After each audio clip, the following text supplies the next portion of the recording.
With SRN News, I'm Rich Thomason in Washington. An up-and-comer in New York Democrat circles has resigned. 4 women are accusing New York Attorney General Eric Schneiderman of physically abusing them while in romantic relationships. 2 of the women have gone on record in interviews with The New Yorker. Michelle Manning-Barish and Tanya Selvaratnam both say Schneiderman repeatedly hit them, often after drinking. Both say Schneiderman threatened to kill them if they broke up with him. A spokesman for Schneiderman says he never made any threats. I'm Mike Rossio. Today's a day President Trump promising to announce whether the United States will abandon the Iran nuclear deal. In the past, Mr. Trump has blasted the agreement as bad for the U.S., bad for Israel, and bad for the world. In 7 years, that deal will have expired, and Iran is free to go ahead and create nuclear weapons. That's not acceptable. 7 years is tomorrow. That's not acceptable. The European allies have pleaded with Mr. Trump not to withdraw. Also at SRNnews.com, at least 35 buildings have been destroyed by the molten lava that's oozing from the Kilauea volcano in Hawaii. A lot of people have had to evacuate their homes, hoping those houses will still be there when they go back. Yesterday when we went, we were looking at the volcano and you could hear it. It's like a freight train and a huge wave coming at you, It was very scary. Primaries today in 4 states, including West Virginia, where 3 Republicans vying for the GOP nomination to run against Democrat incumbent Senator Joe Manchin. West Virginia is Trump country, and the president urging voters to cast ballots for either State Attorney General Patrick Morrisey or Congressman Evan Jenkins. Mr. Trump contends that Don Blankenship would have no chance of winning the general election. On Wall Street, Dow futures down 62 points, NASDAQ futures off 26. This is SRN News. Vladimir Putin goes to church. The long-serving president of Russia was sworn in for yet another term Monday and followed the ceremony with a prayer service at the Cathedral of the Annunciation in Moscow. From the beginning, Putin has given the dominant Russian Orthodox Church freedom and access, raising it to the position of power it held before the Communist Revolution. The Church has repaid Putin with unstinting loyalty and spiritual legitimacy. Michael Harrington, SRN News. Mariela Castro, a Cuban lawmaker and daughter of Communist Party chief Raul Castro, says she'll push for same-sex marriage to be included in a constitutional reform process expected to begin in July. Homosexuality was outlawed in the years after the 1959 Cuban Revolution, but the country has gradually eased restrictions on homosexuals in housing and employment. A growing number of Latin American nations are embracing homosexuality, passing laws that allow same-sex couples to marry or enter into civil partnerships. SRN News. The Trump administration will be sending Congress a plan to slash billions from the federal budget. With Republican Party conservatives outraged by this year's $1.3 trillion catch-all spending bill. The White House is expected to send Congress a package of spending cuts today of about $15 billion. This so-called rescissions package would take back spending that Congress authorized years ago. Insiders say a large chunk, about $7 billion, would come from unused funding in the Children's Health Insurance Program. This proposal does not target any funding that was approved for this year's spending bill. Jackie Quinn, Washington. Artificial intelligence, expected to be the big deal at this year's Google Developers Conference, gets underway on Thursday. The tech giant also expected to unveil updates to its Android mobile operating system. More details at srnnews.com. This is Betty White. I know you don't need one more thing to worry about, but listen. High blood pressure can cause kidney damage, blindness, heart attack, stroke. And you can have high blood pressure even if you feel all right.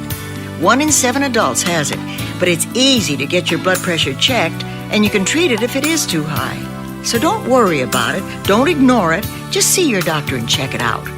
For your free booklet, visit the Will Rogers Institute at wrinstitute.org and find us on Facebook and Twitter. Early to bed, early to rise makes a man healthy, wealthy, and wise. And all was Benjamin Franklin wise. So you actually think electricity can pass through metal? Ha! Ben Franklin, go fly a kite. Excellent idea. Where are my keys? Besides the bifocals, Ben invented the Franklin stove, the odometer. Whoa! Oh, and the lightning from the Foundation for a Better Life at values.com. It's 1:41 Mountain Time in Roswell, New Mexico, and you're listening to Night Call. From New York City, I'm Emily Yoshida. And from Los Angeles, I'm Tess Lynch. And Molly Lambert. And this is Night Call, a weekly podcast to keep you company during those strange days and lonely nights. Some of you may know us from our previous podcast that we did at Grantland, RIP. Listen to Night Call every Monday on Apple Podcasts or wherever you get your favorite shows. The AG resigns. I'm Ed Donahue with an AP News Minute. Eric Schneiderman, the Attorney General in New York, one of the prosecutors behind the Me Too movement, has resigned, accused of at least 4 women of sexual misconduct. Schneiderman, a Democrat, becomes one of the most high-profile politicians in the nation to fall from grace amid the growing fight against sexual misconduct. Accounts of the women making allegations were published in The New Yorker on Monday. 2 women, Michelle Manning Barish and Tanya Selvaratnam, allowed themselves to be identified. The other women did not. All 4 said they had been in romantic relationships with Schneiderman. That's the AP's Mike Grazia. President Trump will announce later today whether or not he will stay with the Iran nuclear deal. Rob Malley with the International Crisis Group says Europeans think they know why the president wants out. President Trump wants to walk out of the deal, not because he's not satisfied with its substance, but because it's an Obama legacy and because he wants to show that he can be tougher and that he can negotiate a different deal. Iran's president warns of problems as the announcement draws near. I'm Ed Donahue. Major art theft in Boston overnight. 2 thieves posing as police officers overpowered museum guards. Very dramatically said, "Gentlemen, this is a robbery." A part of our heritage has been stolen. This horrible thing occurred in 1990. Everything changed because of that. Someone on the inside helped the thieves. From the guys who brought you Missing Maura Murray and Crawl Space. Empty Frames will be available on Apple Podcasts or wherever you get your favorite podcasts on February 6th. Today we decided to walk to school. The light counted. 15, 14, 41, 31, 13. We took a left on Carroll Street. Danny's smart, but he gets distracted. I realized he forgot his homework. I hope he doesn't have another bad day at school. When you can see learning and attention issues from their side, you can be on their side. That's why there's Understood.org, a free resource for the parents of the 1 in 5 kids with learning and attention issues. Go from misunderstanding to Understood.org. Brought to you by Understood and the Ad Council. They were outnumbered, out-equipped.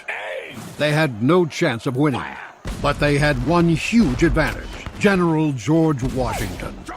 The fate of unborn millions will now depend, under God, on the courage and conduct of this army. We have to resolve to conquer or die. Just as the leadership of one man helped form a nation, today leadership can transform the world. Leadership is in you. Now pass it on from passiton.com. From CBC News, The World This Hour, I'm Danielle Capelli. In New Brunswick, the lower St. John River is expected to crest today in the city of St. John, and officials say further north, levels are beginning to recede from those record-breaking flood levels. But the emergency still isn't over, and the cleanup has yet to begin. Cody McLean is from Young's Cove. He points to the ruins of about 24 camps along Grand Lake. The camp was sitting here. On Saturday, it started rocking with the waves, and within a half an hour, it was destroyed, just flattened. It's just a pile of rummage. It's a lot of cleanup. It's going to take a long while to clean up all this mess. Officials are predicting that water levels on the river will drop about a meter by Friday. On the other side of the country, hundreds of properties are on evacuation alert because of rising floodwaters in BC. Kelowna has declared a state of emergency. And in the Boundary region along the southern border, low-lying areas are beginning to fill with water. The CBC's Bob Keating has the latest. We got up at 5 this morning to take the dogs outside, and we had a lake. Clayton Cube just moved his family from northern BC last week to the rural suburb of Johnson Flats in Grand Forks. This week, the Cube family sandbagged around their new house to try and keep rising waters out. I'd rather deal with water than snow.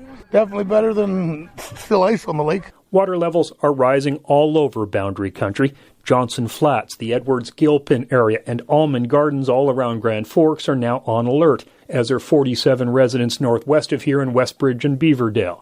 Environment Canada is predicting cooler temperatures here this week, but also precipitation, as locals watch rivers and streams nervously.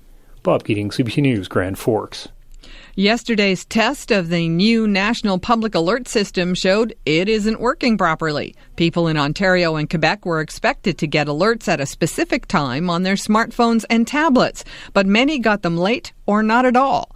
Public Safety Minister Ralph Goodale says he expects government and private sector experts will quickly correct what he calls the, quote, serious glitches in the system. A test in most of the rest of the country is scheduled for tomorrow. The Iran deal was one of the worst and most one-sided transactions I've ever seen drawn by anybody, ever. And I mean never, ever.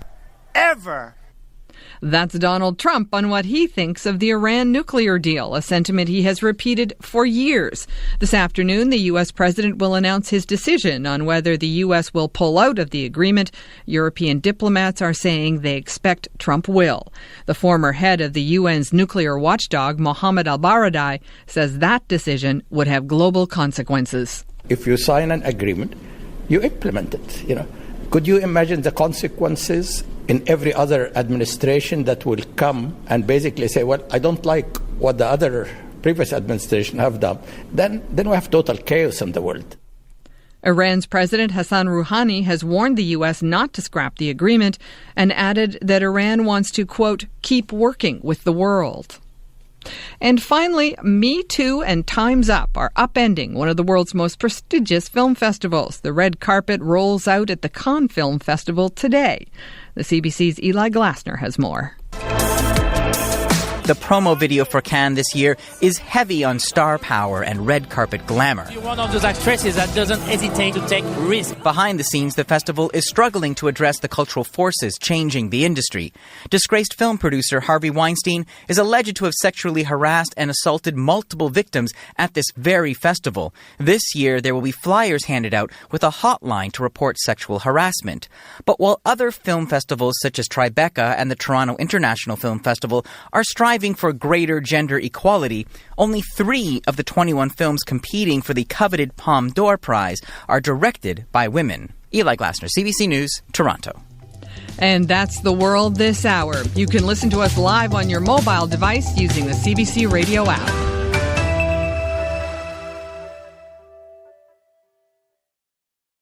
Hey, Steve Harvey here for the Illinois Broadcasters Association, and in a recent survey, the Illinois Emergency Management Agency was asked to name the top 5 items that every Illinois family needs to have in their home's emergency disaster kit. Check out these answers.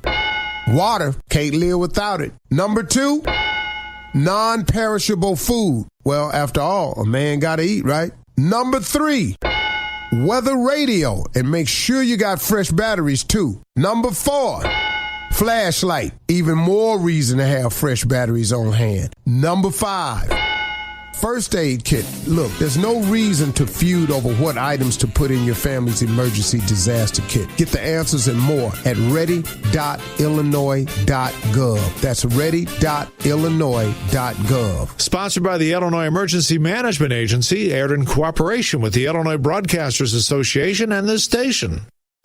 Your NBC Sports Radio update starts now.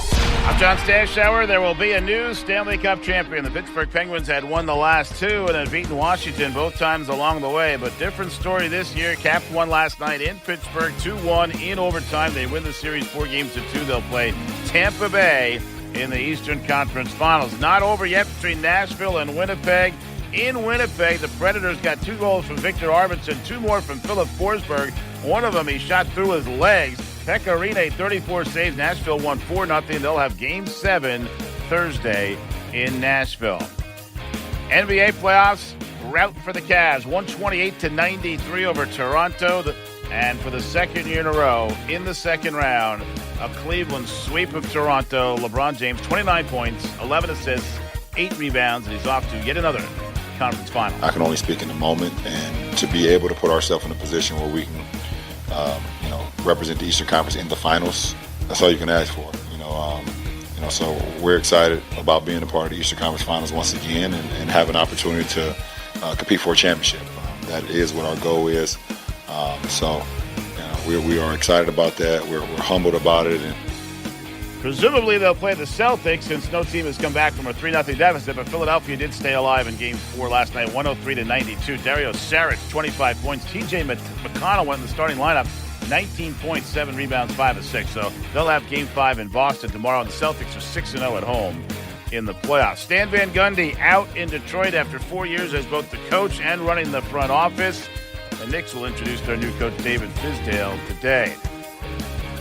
Minnesota Twins ended the Cardinals' 5-game winning streak, 6-0 in St. Louis. Fernando Romero has now made 2 big league starts and is not yet allowed a run. This is NBC Sports Radio.